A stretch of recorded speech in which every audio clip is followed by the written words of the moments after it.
So it was a pan-European study looking at kind of factors within the way that probation services are organised that either promote or detract from the ability of probation officers to develop resilience in their jobs. And it certainly wasn't a surprise to me that the main finding was that it's organisational climate that has the biggest impact on the reported ability of probation officers to remain resilient in their jobs. There's a great quote from one of the articles that it's nothing at all to do with the offenders.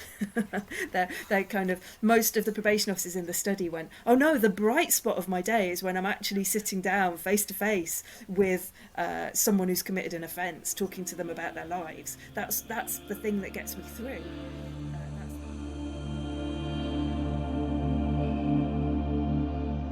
Hello, and welcome to Locked Up Living, the podcast which looks at resilience in challenging organisations, such as, but not only, prisons and hospitals for mentally ill prisoners and patients. My name is David Jones, and together with Naomi Murphy, I present your Locked Up Living podcast. So today's guest, Lydia Guthrie, trained as both a probation officer and a systemic psychotherapist. She currently works part-time within a CAMS team as a systemic psychotherapist and also offers training, consultancy and supervision across social care, criminal justice, mental health, education and voluntary sectors. Her areas of specialism include attachment theory and attachment-based practice, trauma-informed practice, supervision, motivational interviewing, domestic abuse and sexual offending, and working with resistance, as well as resilience and wellbeing. Lydia has worked in services for children, older adults, the Probation Service, the Latvian Probation Service and the Prison Service, and she's co-authored 2 books as well as a number of other book chapters. Lydia, we're really delighted to welcome you along today. Thanks for joining us. Thank you for the invitation, Naomi and David. It's really lovely to be speaking with you. Hi Lydia, very nice to meet you, and I hope at some stage of the conversation something is going to come up about the Latvian Probation Service, which sounds intriguing, and maybe it will be here because Lydia, you've had a long and varied career working in different specialities and drawing on knowledge and skills from very diverse sources. Can you talk us through your career pathway? Yeah, that's a great question, David. When I heard Naomi reading that out, it occurred to me that some people might think I sound like I just can't make my mind up. And I guess there are a few moments that feel really salient in terms of thinking about my career and decisions that I've made at different points. I remember as an undergraduate, I volunteered for a charity working with young people on the edge of care, young people who were in contact with social services, and doing residential-based programmes with them. And as part of that work, I used to spend a day a week with a children's services social worker, going round houses in the housing estates that surround Oxford, which is where I was studying. And I used to go in and out of houses with families in Blackbird Leys and Rose Hill. And one day I have a very, very vivid memory of getting off the bus, the number 52 bus that took you to Blackbird Leys, getting off that bus in the middle of High Street, right in the centre of the University at Oxford, and seeing around me the affluence, the wealth, and the lack of curiosity about what was going on a mile and a half up the road for families who were living in poverty in Oxford. It's a city of great inequality. Huge wealth and huge disadvantage, living literally side by side. And I remember at that moment just being stopped in my tracks, being frozen at seeing a group of students, very much like that photo that we all know of the Bullingdon Club, of the very affluent young men in dinner jackets standing on steps, and seeing a group of young men in that mode, having just come from sitting with families in Blackbird Leys, and feeling at that moment that was something wrong. It was just a somatic experience of this is not okay, that the world is this way, and I don't know what I'm going to do about it, but this is the area that I want to work in. And I think that has really stayed with me, that consciousness of social injustice, social inequality, oppression, the way that social systems are constructed to promote some people and to disadvantage others. So that's been that's kind of quite a long way of saying that's been a golden thread, I think, that's run through all of my career. And it was what set me on the path of training as a social worker in the first place. I then went into the probation service, having qualified as a social worker, I think that was motivated by what I now think was rather a naive idea. I did a placement in child protection, and I felt that children's services tended to focus on people who were struggling because of their poverty, and it felt I was uncomfortable with the what felt like randomness of it, whether social care came knocking on your door. To me, seemed to be a lot to do with money and social class, and a lot less to do with your children. And to me that felt wrong. It felt oppressive, I guess. And I had this idea that the probation service was somehow more pure because we only got involved with people if they'd broken the law. So that was some kind of, morally neutral determinant of who we worked with and who we didn't. Looking back now, that was, as I say, a very naive idea. The idea that the criminal justice, this idea of justice being blind, I now utterly accept isn't true. And all the research about who is subject to criminal justice interventions, we all know that black men, for example, are far more likely to be committed of serious crime than white men, for example. So, but it was an idea that really spurred me on at the time. Was I can practice with a clear conscience in this world of criminal justice because people have broken the law or they haven't, and that's a good reason for me that I have a mandate for being involved in their lives, I guess. As a probation officer, I started off as a group worker. So my very first day as a probation officer, I was a group worker in the Welsh Valleys with Jane and Nigel, who taught me a huge amount. I was a white Oxford graduate running drink drive groups in a probation day centre in Newport. And I very quickly realised it was going to be sink or swim. And I learnt a huge amount very quickly and loved it. And I think group work has been another golden thread that's gone through my career, whether the group is a probation group, looking at a particular form of violent or sexual behaviour, for example, or whether it's been a family. Families are the first groups most of us belong to, and now as a family therapist I spend most of my time working with groups. I think another golden thread would be attachment theory. So I first began to get interested in attachment theory when I was running the community sex offender group work programmes, where we had a very narrative approach. We would ask men, tell us a bit about your life growing up and what you learnt from different experiences and relationships. And I quickly learnt to associate that with attachment theory. And in particular with the Patricia Crittenden's dynamic maturational model of attachment and adaptation. And then I think also supervision has been a real thread for me, both seeking good supervision. I've been lucky to have some fabulous supervisors throughout my life. I currently, for the last, 6 years or so, I've had private supervision with Professor Arlene Vetterer, who is a giant of the family therapy field, and I've been hugely fortunate to learn a massive amount from her. And I've also been a supervisor for a long time, both in the probation service and privately. So that's through that work I have a real commitment to supporting and sustaining practitioners as human beings in these complex systems that we find ourselves in. So I guess it's unusual in a way in that I've worked pretty much equally in criminal justice, social care, and forensic systems, and now in the NHS in children's and adolescent mental health. But for me, it makes sense in my mind.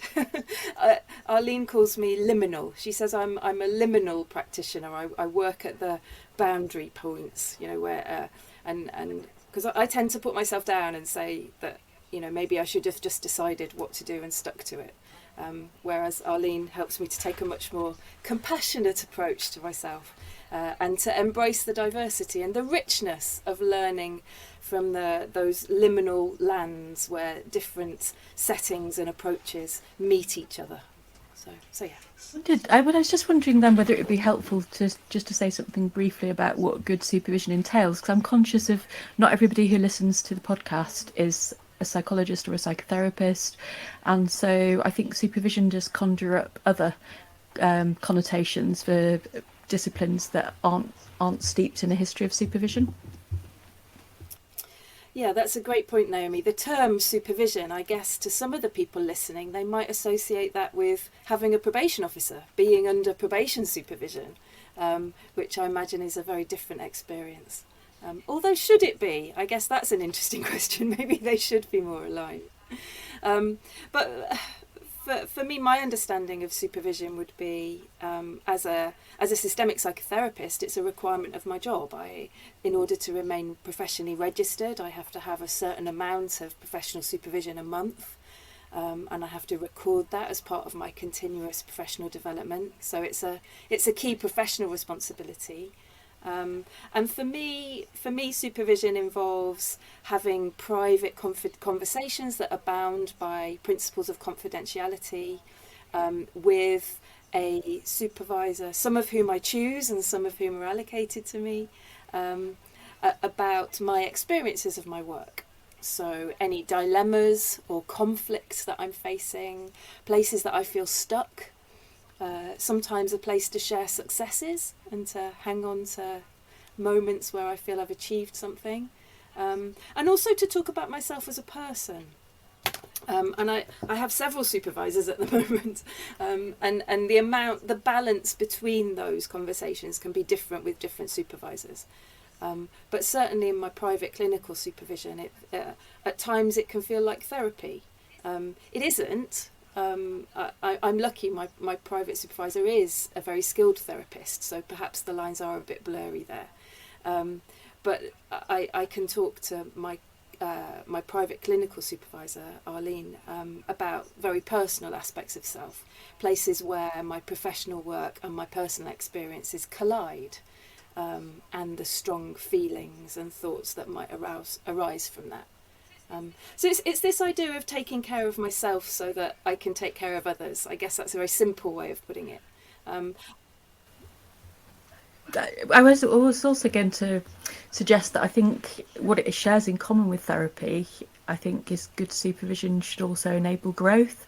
And I think sometimes when we're looking for supervisors, we can prioritise people who we like and we feel safe being, discussing some of our own vulnerabilities with, but actually some of the best supervisors might be people who dare to ask questions that challenge us and make us think about things a bit differently. And I suppose it also brings up the theme of sometimes it's good to have a supervisor that's totally separate to where you work, but sometimes it's useful to have a supervisor who works in the same service, because I suppose we bring to supervision what we're conscious of as a potential barrier, whereas a supervisor who sees us on a day-to-day basis might be aware that there are things that we perhaps ought to be talking about but we might be avoiding. Yeah, that's a really good point, Naomi. And I'm lucky to have two great supervisors, one in my work setting in the NHS and one outside. And the conversations are very different. The senior family therapist who supervises my family therapy work sees me in family therapy clinic. And so she can take moments of practice which she's observed and say, let's just go back to this moment here. What were you aware of? What were you noticing? What motivated that question? What did you think about the family's response? Why didn't you ask this? And she can talk to me about the organisational context because she's in it too. And that definitely has benefits. I think it's a huge luxury to also have a supervisor outside my agency context. It's a different experience because she doesn't see me work. All of the things I bring to her are things I choose to bring to her, and I describe them in the way I choose to describe them. So you're absolutely right there, Naomi. What am I choosing to omit? What am I not talking about? And she wouldn't have access to those experiences. So that's a really good point. I think I'm lucky enough to know my outside supervisor well enough that she can be quite challenging with me. But what underpins that is the relationship that we have, of respect and trust, and compassion.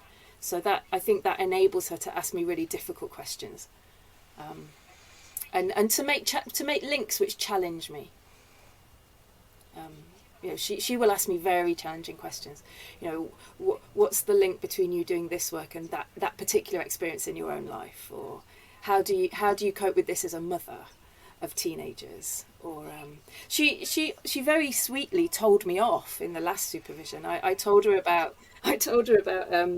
how challenged I felt working with a particular teenager who'd had some very traumatic experiences, and I shared with her a question that I'd asked her, and she said, she asked my permission to give me her reaction, and I said yes, please. And then she said, what you just described was a technique. It wasn't connection, it was a technique, and don't do that. And she very gently, she said words that really affected my practice the next time I worked with this girl. She said to me, your skill is you're very empathic, you're able to connect with people's emotional experience and to help them to notice it and name it in simple terms. Drop these fancy techniques and just do that. Just be real. And she was absolutely right. She really was. I was so overwhelmed by what this girl had experienced that I resorted to a technique. So thanks, Arlene, for that one. You were absolutely right. and I think that's growth. For me, that's growth.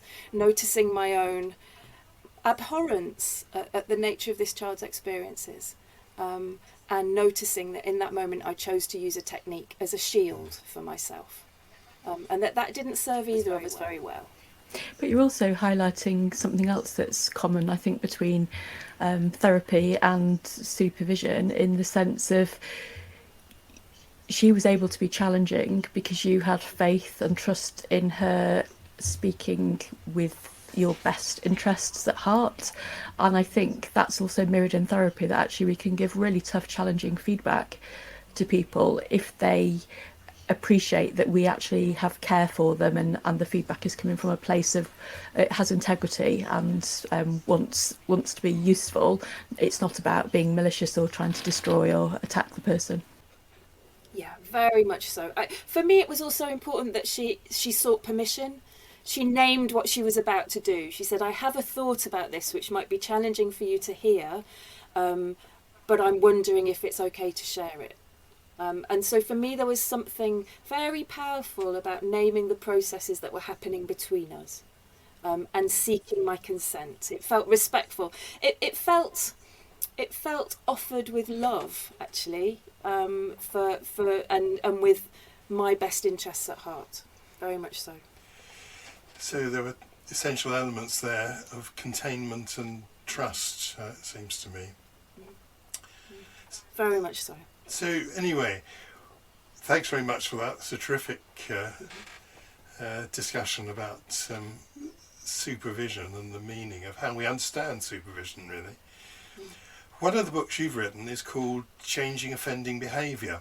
And what's really striking about this book is that you reference 20 psychological theories or models that you and Clark Baim drew upon in devising the exercises to support people in changing their behaviour.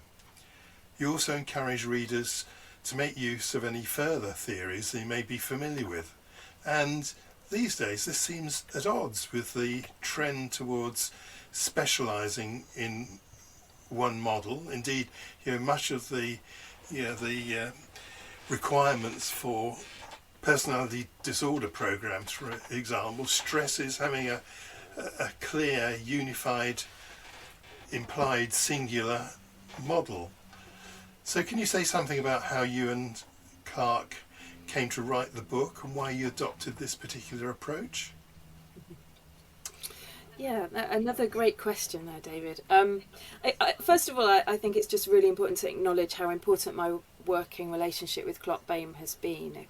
I've been deeply fortunate to work very closely with Clark since the early 2000s. First of all, in the context of the community sex offender group work programs, and his work with Geese Theatre, which he set up. And was the founder member of in the UK, and then later running Change Point Limited, a training company together, and co-writing lots of different materials and books and programs together. So it's been a hugely rich professional relationship. And one of the reasons that Clark and I draw so widely on different psychological theories and models reflects our own trainings. We both have multiple trainings, so it would be deeply inconsistent for us both to hold up one approach and say, hey folks, we've found the answer, this is it. So there's something there about it mirroring our personal stories. I think also, I don't know about you, but working in forensic settings with people whose behaviour is really difficult to make sense of, really difficult to understand for them and for us as professionals.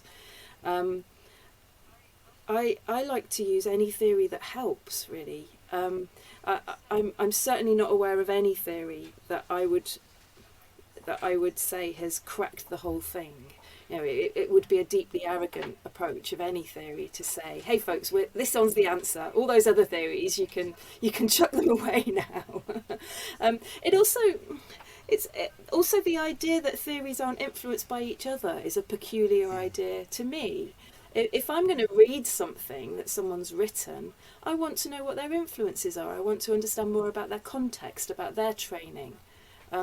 So that, theories develop in the context of all the other theories we've already got. So, that's how we work. So Clark and I came to write this book.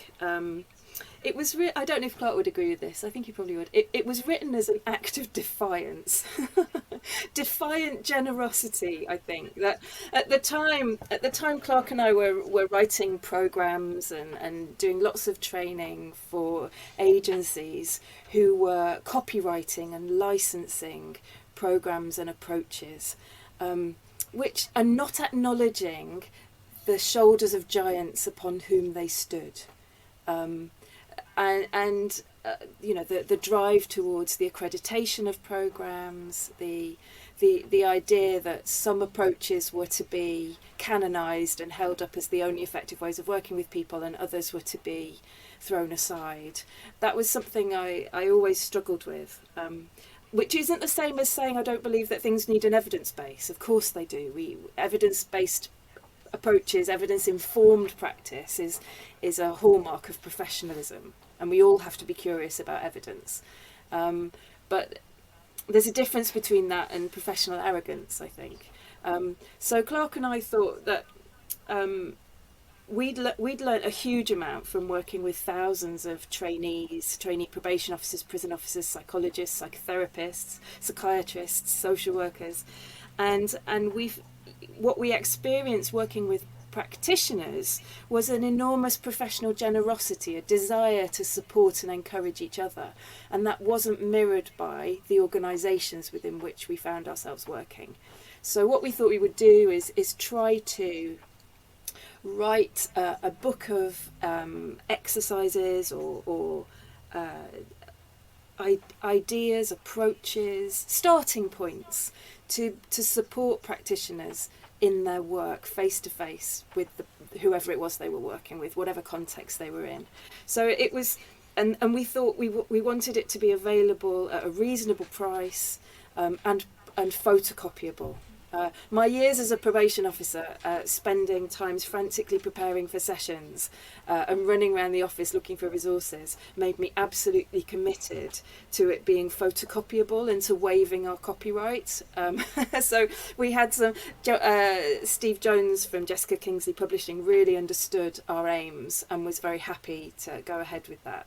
And his support was great. So we produced a reasonably priced A4 book, as you say, referencing 20 different theories, giving quick summaries of them, giving references for further reading so that people could expand their own repertoire. There's also a chapter on how we work with people, so skills, approaches, ways of thinking about people, ways of building relationships, ways of coping with resistance or understanding denial, for example, and then a group of exercises which are very far from a manual.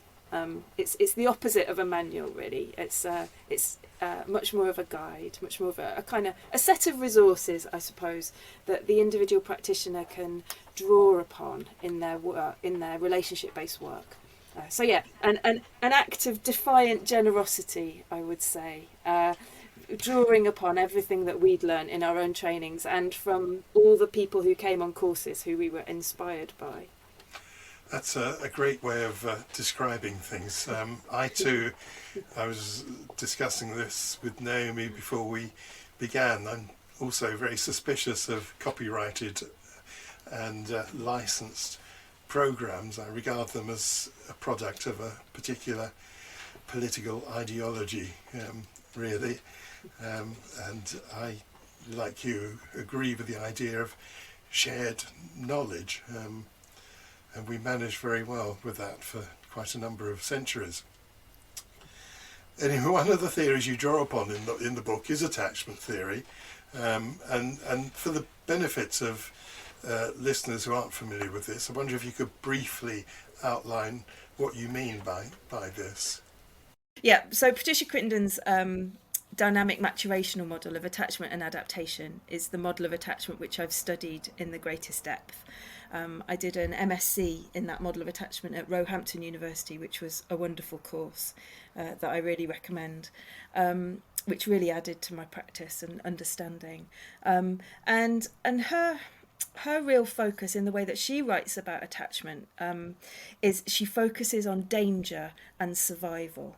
Her critique of other models of attachment is that they put the focus on safety and comfort. So this kind of simple model of how infants achieve safety and comfort from their attachment figure, their primary carer. And of course, working in a forensic settings, many of us will have worked with individuals who have never known safety and comfort. So what do you do if it's simply not an option? What do you do if the person who's caring for you, because of their own life situation, because of their own life history or narrative, isn't in a position to offer safety and comfort? And some models of attachment theory can't really account for that. Or they account for it in a very simple way by saying that you would go on to develop disorganized attachment, which is just a real mess and we don't really know what it means, but it's bad. Whereas Dr. Patricia Crittenden's model is very much focused on this idea that we need to focus on danger as opposed to safety. So how through their early experiences does an individual learn to navigate the dangers which are present in their world, their relational world, their wider context, their cultural and social context? How do they learn to navigate that and make sense of it? And how can their caregiver support them to do that? So one of her ideas that has really transformed my practice is to work with people by, first of all, considering a chronology of dangers. What dangers has this person faced? How did they learn to adapt to those dangers? And how are those lessons helping or hindering them in the here and now? In a forensic setting, how did those early lessons contribute to the series of decisions they made that led to them committing the offence or offences? And so focusing on survival in the face of danger. And danger in this sense would be anything that threatens survival, anything that threatens our ability to protect our own families as we grow and develop. And so she writes very powerfully about how infants might learn to take shortcuts in the way that they understand the world around them. So faced with a caregiver who is perhaps in a consistent way not tuned in to the infant's signals of distress, then an infant might learn not to signal distress. If your cries only make things worse for you, you pretty soon learn not to cry. And as an infant, that could be really adaptive. That could help you survive. It could reduce threat from a threatening caregiver, but as an adult, not tuning into your own internal signals of distress or your own emotions can lead to huge problems, and can, as we all know, can contribute to people's offending behaviour. So that's been a model that for me has been really transformative in terms of my own practice and the way that I understand my own life story.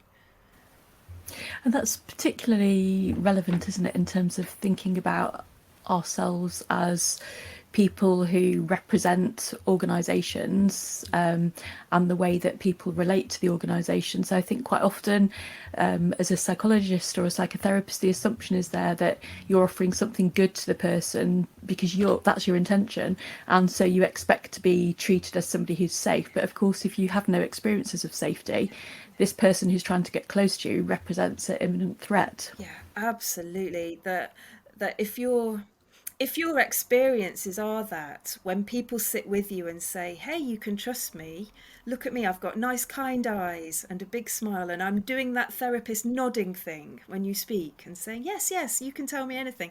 If your experiences of that have been that it's led to danger, either internal danger in terms of confronting or provoking difficult emotions which you find very hard to contain, or an external danger, maybe it's led to maybe it's been written about in reports that have then been shared really widely. Maybe you feel it's led to you being denied parole, or information being shared with your family that you never wanted them to know about, for example. Then sure, we might think we're offering safety and comfort and predictability and attunement and warmth, but what really matters isn't what we think we're offering, it's how the person sitting the other side of the table from us experiences it. And very often we're not very good at talking about that.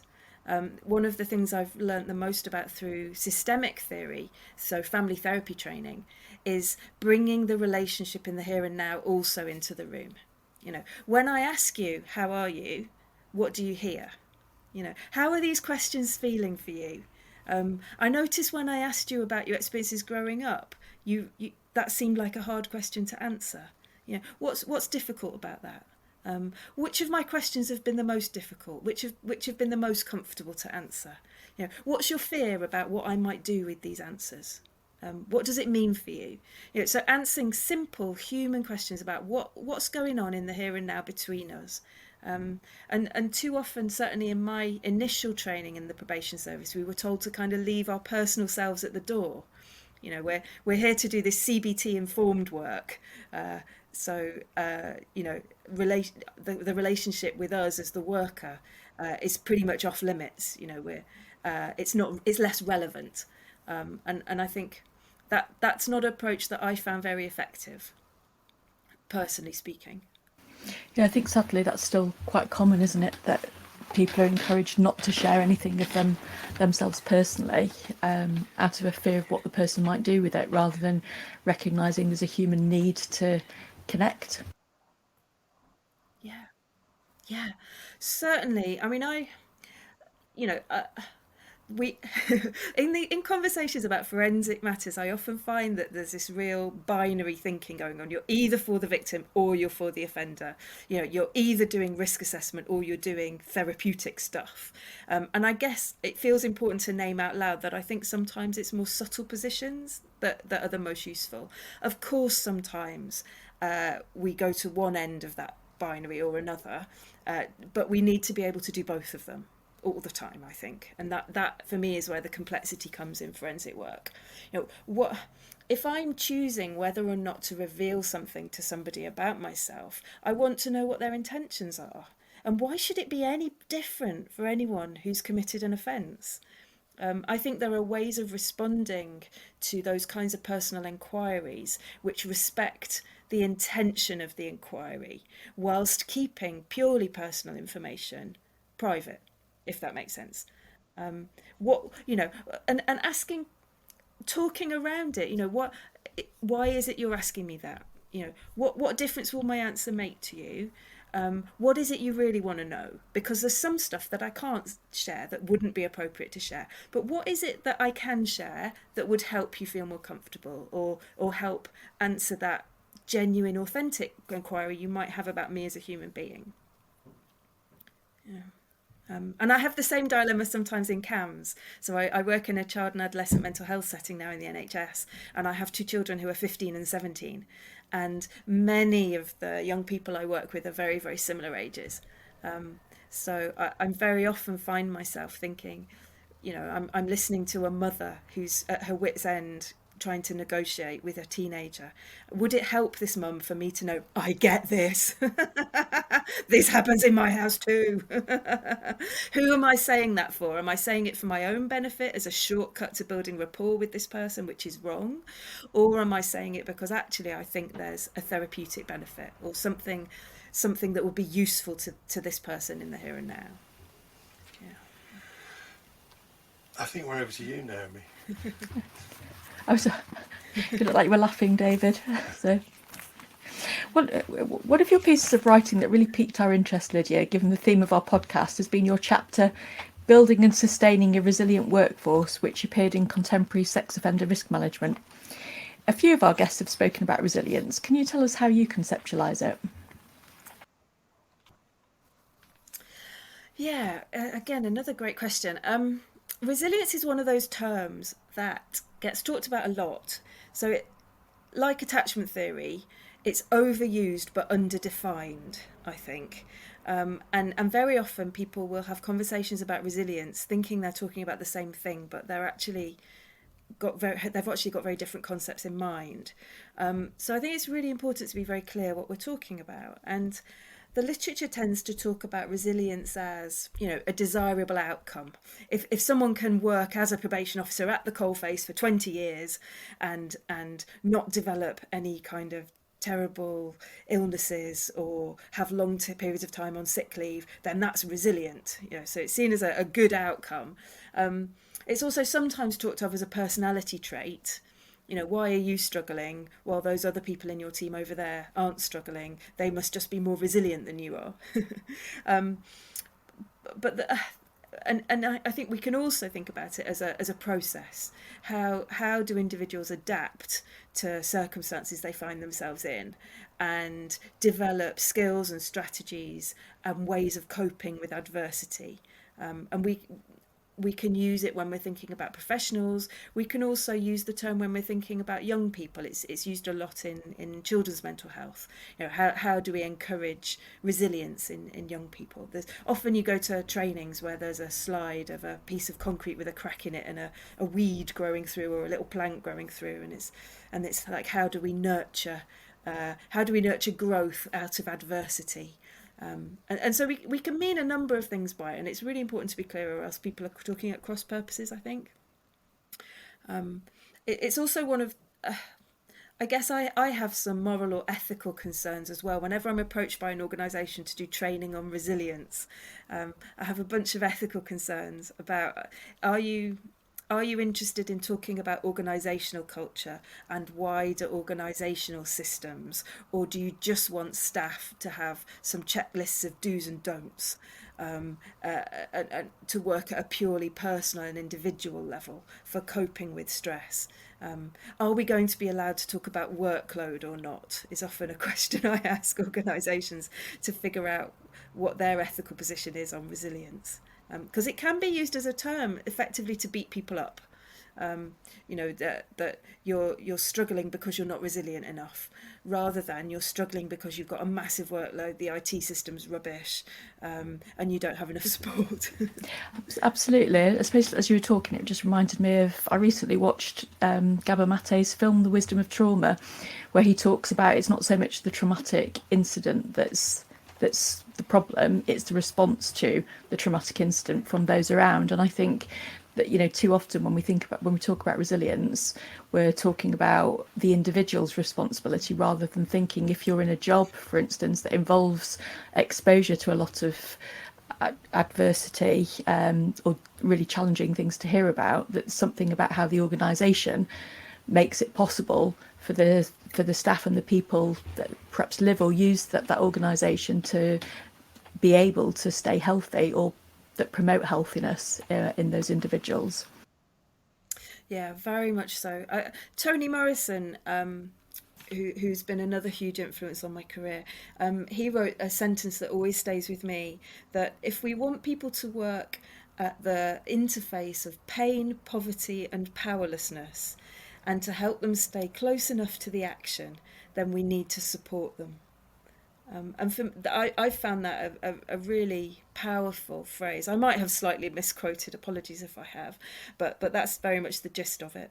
The idea that if you are faced with people's pain and the consequences of trauma in your work, then one response is to cut off from it. I think that's what he means by staying close enough to the action, is showing up for people and being able to hear, being able to contain, being able to bear witness to what people have suffered and the suffering they may have inflicted on others.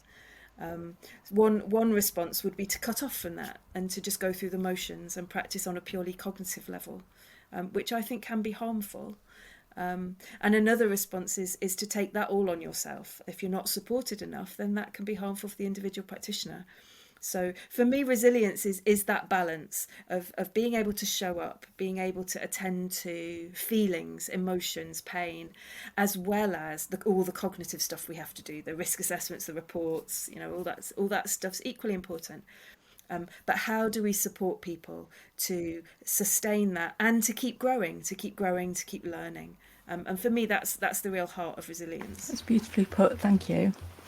And you describe 3 models of resilience in the workplace. Could you talk us through these and, what are the similarities and differences between them? Sure. I actually found this a really difficult book chapter to write, this book chapter on resilience. And I read loads of stuff. I had a huge moment of personal crisis of who am I to be writing about this stuff? So many better people than me have written about it in the past, and why am I doing it? And my husband pointed out that it would be hugely ironic if it was writing a book chapter on resilience that finally pushed me over the edge. So that really helped me actually to get a bit of distance from it, and to try to pull together all these strands from brilliant authors, to hopefully write something useful. And the approaches that spoke to me the most, really. So Professor Jo Clark's model of dynamic adaptation, she derived this model from her PhD research based on work in a prison. And one of the things I love about her model is that she identifies 4 kind of pillars of resilience, and at each of these areas she promotes a possible type of intervention to support resilience. So I love that because it's very practical. I love a good theory, but a good theory on its own never helped anyone. It's about how we put that theory into practice. And I guess that's been a strand that's run through all my work, really, is trying to understand theories and then to support practitioners to put them on their feet. And I think Jo Clark does that brilliantly with her model of dynamic adaptation. And she talks about characteristics of the individual worker, dynamic factors, so those bolts from the blue that can come in and affect us that we can't predict, and they can be in our personal lives or in our professional experience. She writes about aspects of the job role, so how the job is organised, your team, your supervision arrangements, all of that would come into job role. And then she talks about the kinds of outcomes that we're aiming for. And what I really value about her work is that she looks at places we can intervene to promote resilient outcomes at each level of a practitioner's work with their organisation, from selection right the way through to something bad happening. And it's this old idea of most organisations, organisations, I remember hearing her speak at a conference, and she said most organisations have really good policies for supporting someone after a traumatic event has happened. Most organisations have investment in counselling or traumatic debriefing services, that kind of thing. And that's great, so they should. But she says, wouldn't it be brilliant to put the fence at the top of the cliff rather than the ambulance at the bottom? Which I think is a great way of thinking about it. Let's look at how to promote resilience right the way from training and selection, to how job roles are organised, to how we support people balance their work lives and their personal lives. So that's one of the things I love about her model. A model that she's very influenced by is Peyton's model of the stress shield model. She says this is the one with the greatest evidence base. And this model talks about the organisation, the team and the individual, and the kind of connections between them, and how they work together or otherwise to promote resilience. And Peyton writes really powerfully about empowerment. He's found a link between this concept of empowerment and outcomes for professionals, which kind of boils down to ideas of how meaningful do people find their work?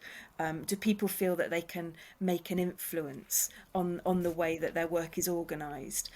Do they feel listened to? Do they feel that they've got some aspects of choice? And can they see positive impact of their work, even in difficult situations? So that's a really lovely model. And I was also influenced by writings from the social work literature. So Grant and Kinman and Adamson and Liz Beddoe, they've all written very powerfully about resilience in a social work context. One of the things that I find really powerful about their work is they talk about the connections between individual practitioners or workers, their work environment, their practice context, and the connection between the two. So they write about the space between the individual and their practice context. And they write really powerfully about the importance of a developing professional identity, developing professional networks, continuous professional development, and growing and enhancing a knowledge base. And so those are all factors. I mean, I guess they would matter to me, having spent 10 years in training and supervision. I'd kind of have to say I think those things are important, but I genuinely do. There is good evidence base that practitioners who are constantly expanding their knowledge base, who are engaging in meaningful CPD rather than going on mandatory courses on manual handling and stuff, but meaningful professional and personal development tend to have better resilient outcomes over the length of their career. So I think in writing the chapter I drew on all three of these models because I think they all have something really powerful and useful to offer to our conversations about resilience. Yeah, and you can really hear I think in that last model that you were describing, you could really hear the advantages of, I suppose, encouraging people to foster curiosity and continued growth, that might mean that you encounter things that are difficult, but then how do you make meaning out of it, and what do you have to learn going forward, rather than spend time regretting or feeling bad about what's happened. Yeah, absolutely. The ideas that how do we acknowledge difficult or traumatic experiences that we might experience at work? How do we make sense of them, and how do we make meaning from them, and how do we take that learning into the future? I think there's a huge link here with attachment theory. How do we learn from danger? How do we respond to danger? How do we reflect on those responses? I think it's Dan Siegel who said that the only information we have is information about the past, but the information that we really need is information about the future. Which I guess goes to the heart of forensic risk assessment, doesn't it? I suppose that all we have is the past. But I think it's really relevant here as well. How as professionals do we make sense of our difficult and challenging experiences and make meaning out of them? Thank you. One of the challenges you highlighted within your chapter was that of courtesy stigma. Can you describe what you mean by this? Yeah, I was really delighted to come across this phrase because it made such sense to me. It's a phrase, I think it comes from Lee et al. And it's the idea that of a negative stigma which attaches to professionals who work with particular groups in society, um, and he, I think they use the phrase of dirty work in inverted commas. Um, the idea that there's somehow a contagion effect from being associated with stigmatized or excluded groups within society. And I guess for me, I spent 10 years working exclusively with people who had convictions for sexual offences. So it was certainly something that I experienced in that role. The idea that if you can work with those people, what does that say about you? Does that mean that you somehow think it's okay to sexually offend? You know, how do you sleep at night working with people who've done things like that? And this idea that as a society we're very often appalled by the behaviour, which is entirely appropriate, but in doing so we can also be appalled by the person, and we can reject the person as well as the behaviour. I think that really cropped up during the early part of the pandemic, actually, where prison officers who were in face-to-face contact with people, you know, and were needed to keep going to work and keep running, and there were lots of people were giving free coffees to NHS staff, and so people working in social care, because there was a recognition that that work was valuable. But actually there was something, I think for prison officers it's often felt as if they are contaminated by a population that there's little positive regard for from society. But I also recognise that experience from working with a population that have been labelled personality disordered, which again, you know, rather than us seeing that these are traumatised, hurt people, which engages our vulnerability, too often that, you know, they're viewed with contempt or even hatred perhaps by some professionals, some groups of society. Very much so. I once read an article which analysed tabloid headlines and tabloid stories to find the most stigmatised groups in UK tabloid press. And it won't surprise you to hear it was refugees and migrants and people who'd committed sexual offences. And I currently have two charitable roles. I'm a trustee of Circles South East, who runs circles of support with released sex offenders in the community, and I also work for a group called the Refugee Resilience Collective, working with refugees and migrants who find themselves stranded in Calais, in what used to be known as the jungle. I guess I experience a lot of courtesy stigma from working with both of those marginalised and vilified groups. I also experience it from my dad. I'm not particularly close to my dad. We're very different people. But in one of my last conversations with him, he exclaimed, "So it wasn't enough for you to work with sex offenders, now you've got to work with refugees too. You couldn't make it up," was his most memorable phrase. So I guess it's important to acknowledge that some of us also will face those questions in our personal networks as well as our professional ones. You know, why do you do that? You know, I'm not sure my dad's ever really understood my career choice. I did politics, philosophy and economics at Oxford. He had great hopes for me becoming a stockbroker or a banker or, I don't know, something else anyway. And he never really understood why I became a probation officer, especially not one who worked with sex offenders out of choice. But I am noticing now now that I work for the NHS, I am noticing I get big smiles in places and a lot of discounts. I get a lot of 15% off coffee, which I never got as a social. So it was a pan-European study looking at kind of factors within the way that probation services are organised that either promote or detract from the ability of probation officers to develop resilience in their jobs. And it certainly wasn't a surprise to me that the main finding was that it's organisational climate that has the biggest impact on the reported ability of probation officers to remain resilient in their jobs. There's a great quote from one of the articles that it's nothing at all to do with the offenders.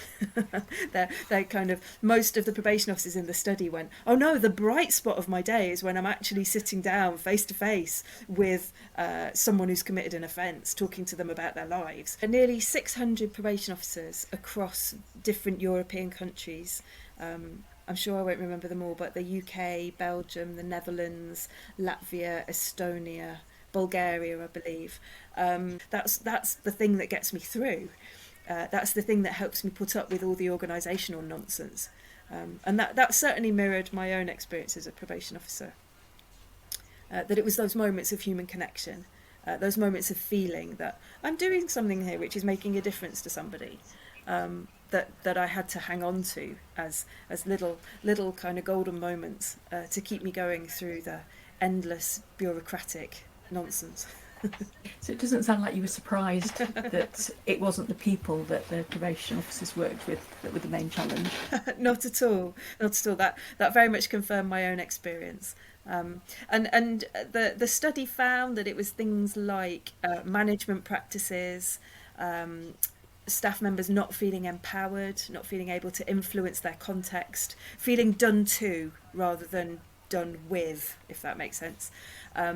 Issues around workload, and issues of communication within organisations, and things like the physical environment as well came out really highly on this list. Can you choose where you sit? Can you make it warmer or colder in your room, in your office? Can you have ventilation?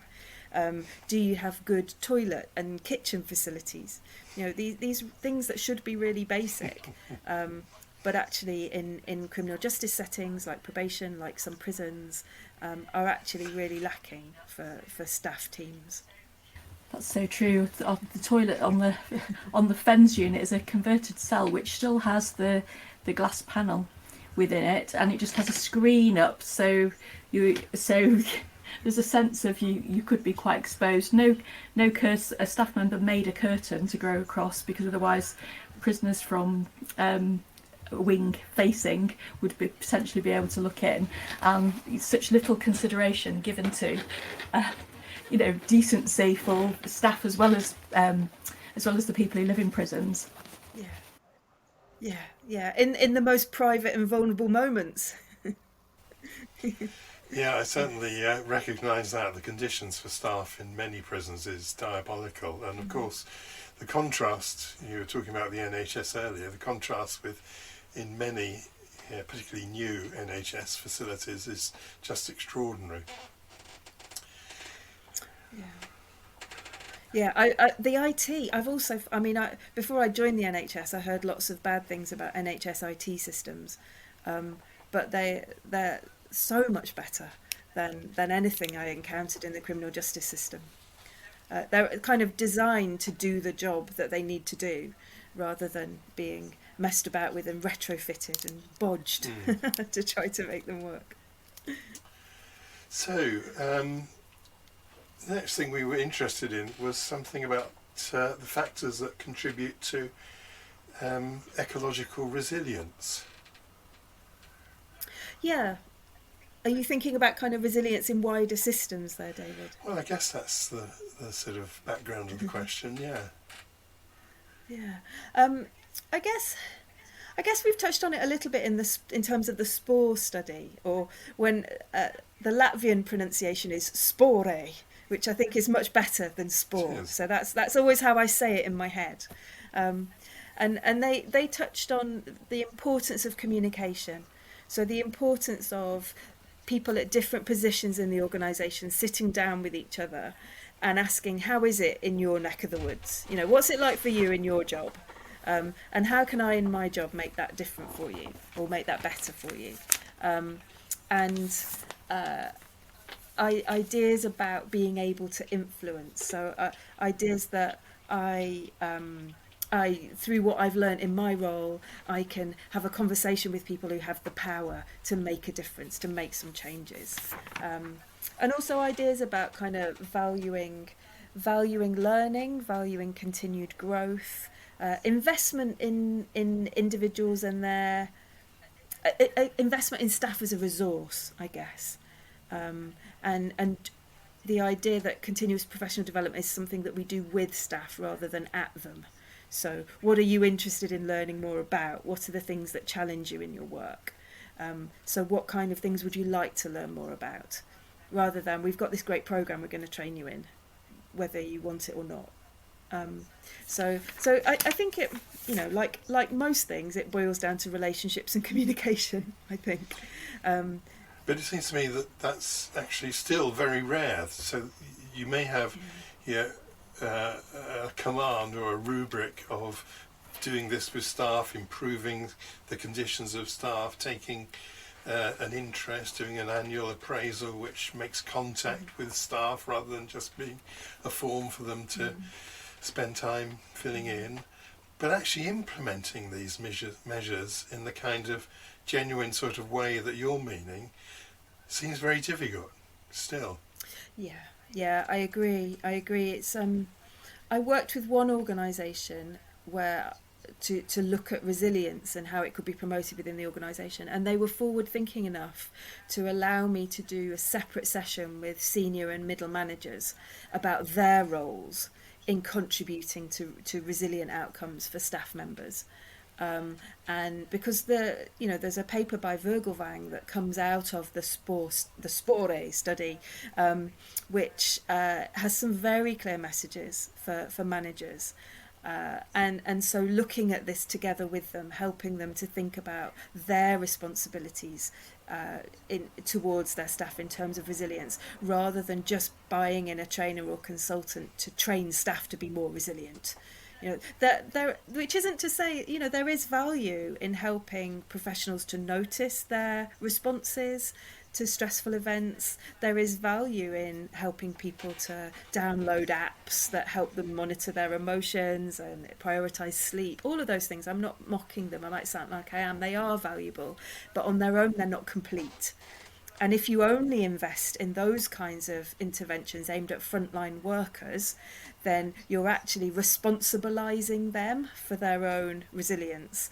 Whereas I strongly believe that it needs to be a system-wide approach. So senior and middle managers need to take responsibility for their part as well. Do you think some of that's made more challenging by virtue of working for the public sector? So I suppose it seems as if it's not part of the culture or philosophy of organisations to recognise that the work itself can be quite dangerous to people's well-being, and therefore part and parcel of delivering interventions is about making sure that staff actually receive something too, in order to enable them to do that. I mean, I just started watching The House of Cards last night, and there's a scene where somebody who's the head of a charity is instructing one of her staff to make lots of people redundant, and saying, well, we're not a charity for the staff, we're a charity for when she's challenged about the lack of compassion. And it somehow, in a way, that seems to be there within our culture of the public sector, that actually it seems as though it's seen to be frivolous and a luxury to deliver a service in a way that actually protects the well-being of the staff delivering it, as well as focusing on improving the health and well-being of the people that are receiving the service. Yeah, I really agree with you, Naomi. I think that's been my experience as well in many different public sector organisations I've worked in. I think the best managers manage both. My experience of the best managers, when I reflect on my career, I can think of 2 or 3 managers who were very good at the kind of the managerial aspects of the job, getting the job done, meeting targets, throughput, making sure systems worked well, that kind of stuff, the spreadsheet stuff, I guess. But they were also really good at the human element. In the public sector, everything we achieve through relationships. that's my belief anyway. Maybe that sounds a bit idealistic or oversimplified, but when I think about the things I think I've achieved as a professional in whatever role, it's always been through relationship and connection, whether that's building a good professional network so that we can support a person, building a good network with somebody in prison, somebody in housing, somebody in the police and me, thinking together about how we can support somebody who might be very vulnerable, or whether it's through directly building a relationship of trust and authenticity with somebody who's in prison or under probation supervision, or with their family. Very often a lot of the best work I feel like I've done has been with people's families. And that's, so everything I feel I have achieved through relationships with other people. And in order to do that, we have to feel able to put ourselves into that. The only way of, we don't work in a shoelace factory where we just make widgets or toggles on the end of shoelaces. We're in a very human business, so to speak. And so it's a bit of a cliche, but the biggest resource that prisons, probation, hospitals, community services have are the workforce, because it's only through those relationships that anything happens that's worth happening. It's back to those words of Toni Morrison. If we're going to work at the interface of pain, poverty and powerlessness and stay close enough to the action, we have to feel supported. And professionals who I see who would describe themselves as having burnt out, I think for them what matters was they weren't able to stay close enough to the action because they weren't supported, and that has negative outcomes for everybody. So yeah, absolutely. There has to be a balance. We don't go to work as therapy. I work now as a psychotherapist. I used to work as a group worker, a probation officer. In neither of those was it my job to go to work for my own benefit or my own development or my own learning. That wasn't my job. But it has to be acknowledged as an important side effect of doing the work with a curious mind and an open heart. It means that you will learn and grow. And is that any different to, using heavy machinery that needs servicing once a year, or we think nothing of the costs that would be incurred there, where we have to replace equipment? So actually, you're right. There's kind of like the running costs of when the people are the tools of the trade. Yeah, that's so true. Can I give you this is the best metaphor I ever heard for this is from Jon Kabat-Zinn, the mindfulness teacher and practitioner, and he wrote that the best orchestra in the world, so if you imagine, I don't know, maybe the Berlin Philharmonic, that might be controversial, but they're often thought of as the best orchestra in the world. If you listen to the violin section of the Berlin Philharmonic tackling a piece of music without tuning up their instruments, it will sound like a deafening, horrible noise, even though they are the best musicians in the world playing the most expensive instruments with the best conductor in the world. And it's the time that is taken to tune up the violins and to tune up together. So for one violin to tune up next to the violin that's next to them, next to the violin that's next to them, in community with each other. It's that investment of time that makes a difference to the whole performance. And Jon Kabat-Zinn is offering that as a metaphor for checking in with ourselves as professionals and taking care of ourselves. We need to tune up with ourselves and also in connection with our colleagues and our organisation. And I really like that metaphor, taking time to tune ourselves up. Yeah, that is a really beautiful metaphor, and I think brings us to the end of the interview, really, Lydia. And I think you've already kind of answered this, but maybe that you might have something else to offer up as well. But when we meet with people for the podcast, we're always very interested to hear how they've maintained their own well-being over what's been many years of encounters with harsh systems that are often very difficult to work within. And you really come across as very generous spirited and compassionate in your outlook. And I wondered how you've managed to retain this positive outlook over the years. Is there anything you would add that you've not already raised within the interview? Yeah, it's a great question. I think if my kids are next door in the kitchen, if I went and asked them, would they think of me as compassionate and kind-hearted, they would probably have quite a different story for you. um, but I think I think I'm really curious. I love learning. I love reading and going on new trainings and learning from different professions about their value, their theory base. So I think always continuing to learn and grow in terms of the theories that I have at my disposal. Being curious about myself and my own narrative. I think since I've had periods of my life where I've been in therapy for myself, which has been hugely important for me. The way I tell my own life story, now aged 48, is very different from how I used to tell it age 18.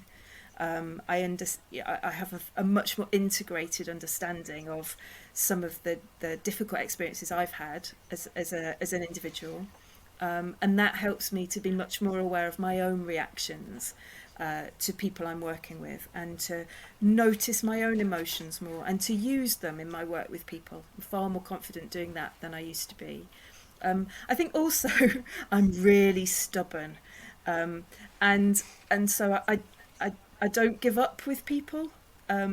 However, a person might be really aggressive or angry with me or refuse to speak to me or whatever it might be.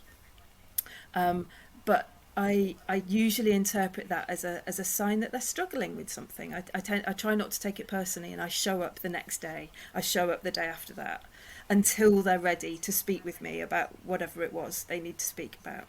And then I think finally I'm an optimist. So I think hope is really important to me. In my own family story, there are lots of examples of people overcoming trauma and adversity, and growing and healing. Healing is the word, I think. There's a lot of healing in my family story, and so I have a really passionate belief in human beings' ability to heal and grow and to keep on developing. I view it as my role to hold on to hope for people until they're ready to hold it for themselves. And for me, that's a privilege. I view it as a real, genuinely, as a being invited into someone's life at a moment of challenge, whether they're a patient in the NHS or a prisoner who's committed a very serious offence, or a family member, whoever, or somebody I'm supervising. For somebody to trust me with their story is a huge privilege, and I always carry that very respectfully, and with hope and optimism and stubbornness. that I'm going to carry on showing up until they're ready to work and to heal. Thank you so much for such interesting but also really honest and open conversation. Really appreciated that, Lydia. Thank you very much. Yeah, thanks very much indeed. I'm struck by how often what you describe as stubbornness, but others have described as persistence, crops up in these conversations. So that was really inspirational. So thanks very much indeed, Lydia. Yeah, thank you. It's been a real pleasure to speak with you both today. Thanks very much for such brilliant questions as well.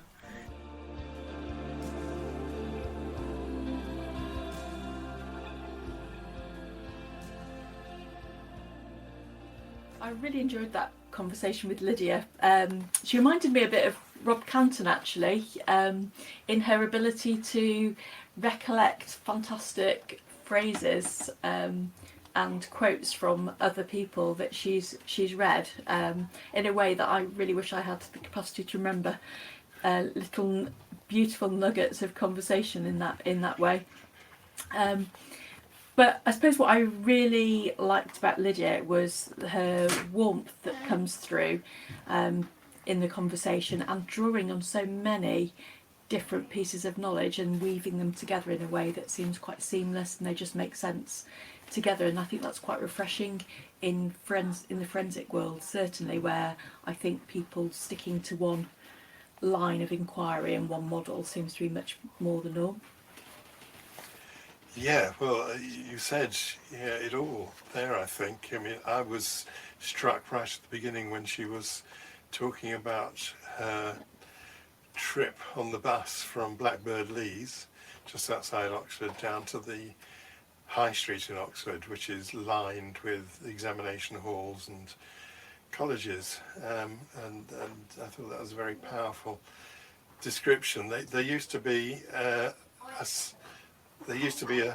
sign just down the road from there, a road sign which said changed priorities ahead.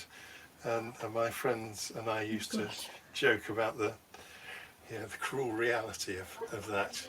But I agree. I think she's obviously terribly bright and has this great capacity for reading, understanding and synthesizing information, and then being able to present it in the way that's kind of suffused with warmth and conviction. So, great conversation. Many thanks again to all of you who have listened to our Locked Up Living podcast. Feel free to mention this to your friends and to your colleagues, and give us feedback on our webpage lockeduplives.com and our Twitter account Locked Up Living. Many thanks too to Pete and Rach, who kindly allowed us to use their music. You Have Called Me Courage, and this is available from all the usual outlets.